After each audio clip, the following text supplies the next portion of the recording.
Abah Kirun murka. Jadi sekarang itu sedang beredar video katanya Gus Miftah ketika memberikan amplop coklat kepada Abah Kirun lalu kemudian ditolak. Ya, tujuannya banyak yang menarasikan Abah Kirun supaya pilih Prabowo Subianto dan lain sebagainya.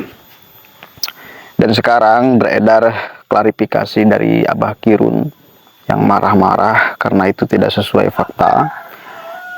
Yang memberikan kepada Gus Miftah itu adalah panitia acara.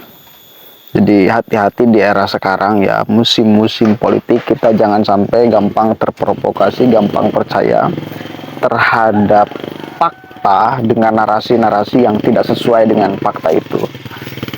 Maksudnya memang faktanya ada seseorang yang mengasih amplop kepada Gus Miftah, seolah ekspresinya mengembalikan, tetapi itu bukan pengembalian, itu memang panitia ngasih kepada Gus Miftah. Coba kita lihat klarifikasi dari Abah Kirun sampai beliau marah-marah karena banyak yang mengadu domba seolah-olah Gus Miftah dengan Abah Kirun ya.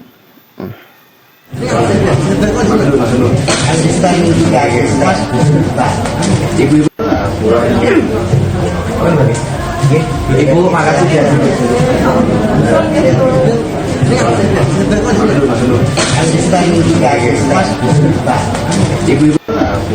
Assalamualaikum warahmatullahi wabarakatuh. Dengan ini saya Mirza Kolama, putra Bapak Haji Sutarno selaku Sohibul Hajat dan sekaligus panitia pengajian Gus Miftah tanggal 2 November tahun 2023 menyatakan bahwa video tuduhan Gus Miftah yang seolah Gus Miftah memberikan amplop kepada Abah Kirun untuk tidak mendukung paslon Amin adalah fitnah besar. Gus Miftah dan Abah Kirun sama-sama menjadi pengisi acara di pengajian kami. Amplop coklat itu yang saya serahkan sendiri justru pemberian kami kepada santri yang saya titipkan melalui Gus Miftah dengan ikhlas dan sukarela sebagai ucapan terima kasih kami atas kehadiran Gus Miftah di pengajian kami, bukan pemberian Gus Miftah kepada Abah Kirun. Demikian, terima kasih. Wassalamualaikum warahmatullahi wabarakatuh. Assalamualaikum warahmatullahi wabarakatuh. Salam barokah, salam seger waras. Dulur-dulurku, ini bodoh apa toh? Kok bodoh umak jadi Gus Miftah nyogo aku lho. Ora enek iku. Berita bohong. Sopo kuwi sing gawe narasi gak karu-karuan? Saya menyatakan saya tidak pernah disogok Gus Miftah dan tidak pernah diajak ngomong masalah hiruk pikuk gini ini. Aku karo Gus Miftah itu sejak dulu wis akrab, ora perlu disogok. Itu wis jadi keluarga. Jadi kebetulan aja aku neng kene, Gus Miftah neng kono, terus digodok gak karu-karuan. Bohong, berita bohong. Wah, nek Gus Miftah kok jere nyogok Kirun, gak enek nyapa lho. Sogok-sogok padane opo ae. Salam nggih sedaya mawon. Ayo sing rukun, ayo sing adem, ayo sing ayem. Aja nabrak nang kono, nabrak nek kene. Gus Miftah mesti pirsa. Uwit ki saya dhuwur, angine saya banter. Uwit ki saya dhuwur, angine saya banter. Berkah kanggo Gus Miftah, ya berkah kanggo Kirun. Salam satu nusa, satu bangsa, satu bahasa. Indonesia bersatu, adem ayem.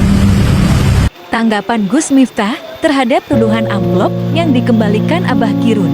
Alhamdulillah ini fitnah yang kesekian kalinya untuk saya. Dan saya bersyukur masih banyak yang perhatian kepada kita kan. Dulu ada yang buat video katanya GM bagi-bagi uang 2 miliar untuk pesantren. Ya kita syukuri, mudah-mudahan besok kita bisa bagi beneran. Karena memang kita belum punya kemampuan untuk itu. Makanya nggak perlu saya tanggapi. Kemudian kemarin ada lagi berita Gus Miftah mengatakan Mas Anies tidak beretika. Padahal saya tidak pernah mengatakan itu. Dan saya chatting sama Mas Anies, ketawa-ketawa. Biasa lah, musim politik. Hari ini beredar lagi katanya Abah Gerun mengembalikan amplop dari Miftah supaya Abah Gerun tidak mendukung pasangan Amin. Ya Allah, itu keren itu. Itu pengajian tanggal 2 November 2023 di Wilalung Gajah, Kabupaten Demak. Itu bukan kok saya ngamplopi Abah Gerun, malah saya yang diamplopi sama panitia. Nitip untuk yayasan supaya diberikan kepada anak-anak pondok. Karena itu acara pengajian, bintang tamunya Abah Gerun. Sohibul Haul sangat mengidolakan saya. Nah, saya diminta untuk isi pengajian, bintang tamunya Abah Gerun. Justru saya yang diamplopi untuk anak-anak santri. Bukan kok saya ngamplopi Abah Gerun. Well, ini saya WA-an sama Abah Gerun malah ketawa-ketawa. Terima kasih untuk semua yang telah memberikan komen dan fitnahnya kepada saya. Dan salam saya dari kota suci Madinah. Mudah-mudahan yang posting rezekinya lancar, yang memfitnah saya mudah-mudahan semakin kaya. Bye.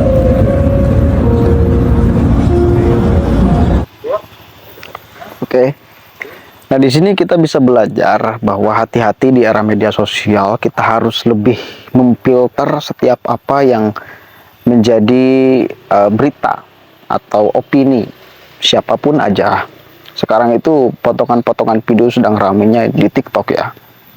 Dan memang harus kita lebih siap sebagai masyarakat menghadapi kemajuan teknologi yang begitu pesat. Makanya disinilah kemajuan teknologi itu kadang-kadang di satu sisi menguntungkan, tetapi di sisi lain kalau tidak siap itu sangat merugikan. Kalau kita tidak siap, apalagi kalau kita memorinya, otaknya hanya mampu melihat seolah fakta apa yang terjadi atau yang dinarasikan di media sosial. Maka selalu saya sampaikan, mula-mula ketika kita mendapatkan informasi di media sosial, pertama, sikap kita jangan percaya. Itu pertama, jangan percaya. Jangan percaya. Sehingga kita bisa membuktikan bahwa informasi yang kita dapatkan itu benar. Ya, jangan percaya didahulukan. Harus tidak percaya dulu. Lalu setelah kita mencari informasinya bahwa informasi itu benar, baru kita sebarkan. Sebelum kita menemukan, bisa melacak bahwa informasi itu benar atau tidak, maka jangan lalu kita percaya 100%. Nah, kemampuan ini yang saya kira tidak dimiliki sekarang oleh masyarakat Indonesia. Kemampuan mencari, menelisik informasi terhadap fakta-fakta yang beredar di media sosial, terhadap isu-isu yang berada di media sosial. Kemampuan untuk mencari, menggali, ya. Itu makanya dengan kehebohan ini mudah-mudahan kita bisa lebih belajar melihat, ya inilah media sosial. Kita harus akui pengaruhnya sangat besar, dan kita harus lebih bisa hati-hati di dalam melihat siapapun dan apapun aja di media sosial. Satu, jangan percaya setiap apa yang muncul di media sosial pertama kali sebelum kita menemukan, menggali secara sendiri fakta kebenarannya informasi tersebut. Oke? Mudah-mudahan ada manfaatnya. Assalamualaikum warahmatullahi wabarakatuh.